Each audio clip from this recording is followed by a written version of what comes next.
भिवानी में कांग्रेस जिला ग्रामीण अध्यक्ष अनिरुद्ध चौधरी ने तोशाम अनाज मंडी का दौरा कर किसानों की समस्याओं को उठाया।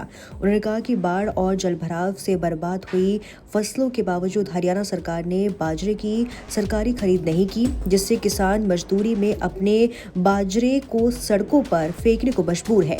अनिरुद्ध चौधरी ने चेताया कि अगर यही हाल है तो देश को अनाज आयात करना पड़ सकता है और सरकार को अनाज लेने के लिए विदेशों में भटकना पड़ेगा। उन्होंने कहा कि किसानों को खाद और एमएसपी पर खरीदी में सुविधा नहीं दी जा रही है, जिससे उनकी स्थिति गंभीर हो गई है।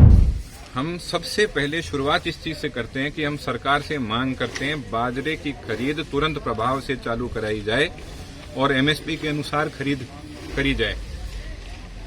कुछ दिन पहले आपने 2-3 दिन पहले एक दृश्य ऐसा देखा था जिसने सबके दिल में ऐसी चोट पहुंचाई, जो एक किसान भाई ने अपना बाजरा सड़क पे गिर दिया।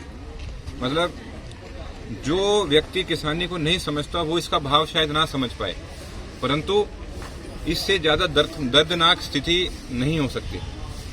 ऐसी परिस्थिति नहीं खड़ी करनी चाहिए सरकार को जिससे किसान इतना ज्यादा मजबूर हो जाए। और हरियाणा एक कृषि प्रधान क्षेत्र है, यहाँ के किसान खुशहाल हैं, रहे हैं। सरकार से हमारी विनती है और मांग है, ऐसी परिस्थिति पैदा ना करें जिसमें जो किसानी में बदहाली के नाम में हरियाणा का नाम 1 नंबर पे आए। ऐसा काम ना करो। ये इतनी सारी फसल पड़ी है, बाजरा खड़ा है, यहाँ पड़ा है, मतलब कोई इसको पूछने वाला नहीं है। इसकी जल्द से जल्द खरीद करो, क्योंकि आप समझ नहीं पा रहे हो शायद कि किसान हमारे लिए कितना अहम है। किसान वर्ग जो है वो उस वर्ग के कंधों पर पूरा हमारा समाज खड़ा है। तो इसलिए मैं तो एक ही बात कहूंगा कि जल्द से जल्द इसकी खरीद शुरू करें। ये अब तक सरकार ने गलती करी है कि अब तक खरीद नहीं हुई है।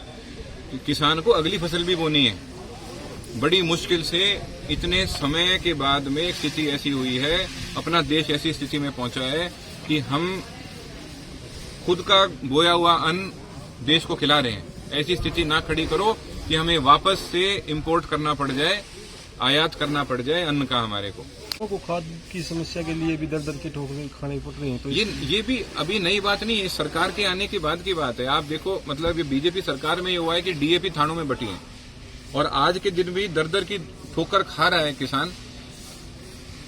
सरकार से मैं एक बार फिर विनती करता हूं कि समझो इस बात को। आज अगर किसान दर की ठोकर खाकर डीएपी के लिए खड़ा है, कल को ऐसी परिस्थिति ना खड़ी हो जाए कि सरकार दर की ठोकर खाने के लिए मजबूर हो जाए कि उसे अनाज मिले। तो ये स्थिति सरकार को गंभीरता से समझनी पड़ेगी।